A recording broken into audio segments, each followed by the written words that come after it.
मनोजचा phone आला होता वाटतं चित्राला. कशावरून? अगं मी नेमकी तिथे गेले ना तर तिने फोन ठेवून दिला, म्हणजे असा गुंडाळूनच ठेवून दिला. आपल्याला चेहऱ्यावरून कळतं ना की एक्झॅक्टली काय झालंय ते. मी जेव्हा तिला विचारलं तेव्हा ती मला म्हणाली की सेल्समनचा फोन होता. मला नाही वाटत हा म्हणजे सेल्समनचा फोन होता वगैरे. ती खूप ना अशी एक्साइटेड वाटली ग. पण त्या मनोजचं काही कळतच नाही. हा अगं पण मला एक कळत नाहीये, मनोजचा फोन आला तर हिने लपवायचं कशाला? अगं आपण सगळे वाट बघतोच आहोत की मनोजच्या फोनची. अगं हो बरोबर आहे, पण मी म्हटलं ना मी मध्येच गेले त्यामुळे त्यांचं बोलणं मे बी पूर्ण झालं नसेल. तिने गडबडीने फोन ठेवला. पण कशी वाटली ग ती? म्हणजे अशी उत्साहात होती का अशी टेन्शन मध्ये वाटली? अगं सांगितलं ना एक्साइटेड होती म्हणून. ए चित्रा, काय म्हणी? मी काय म्हणते संध्याकाळी आपण माझे उरलेले ट्रेस पूर्ण करूया. म्हणजे कसं तू असलीस ना की लवकर पूर्ण होतील. अगं काय ना संध्याकाळी मला बाहेर जायचंय. कुठे ग चित्रा?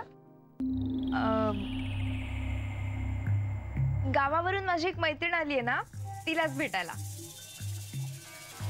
अच्छा, अगं मग तिला इथेच बोलव की आपल्या घरी. हा नाही, तिला शॉपिंग करायला जायचंय ना.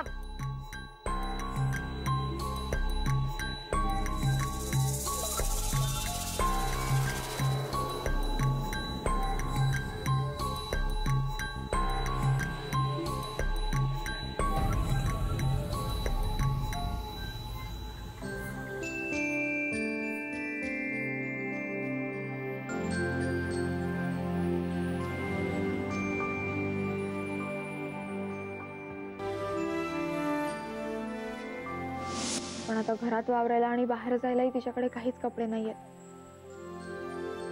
बरं आता कमवत नसल्यामुळे हाती 4 पैसेही नाहीयेत. आणि ती कशी म्हणणार ना की माझ्याकडे कपडे नाहीयेत म्हणून. त्यामुळे आदित्य म्हणाला आपण तिच्यासाठी 3-4 ड्रेसेस आणूया प्रॉपर.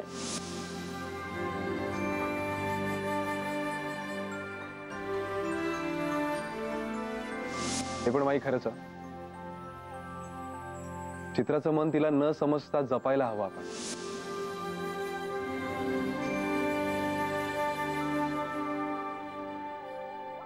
थँक्यू आदित्य. किती काळजी घेतोस तू माझी. ड्रेसेस पण आणलेस माझ्यासाठी.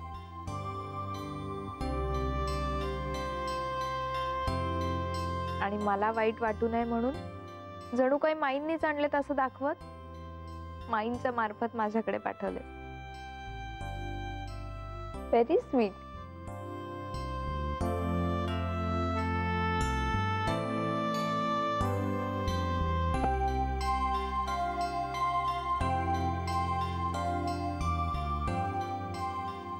डोळे किती सुजलेत माझे. त्याला आवडणार नाही मी रडलेलं. फ्रेश व्हायला पाहिजे.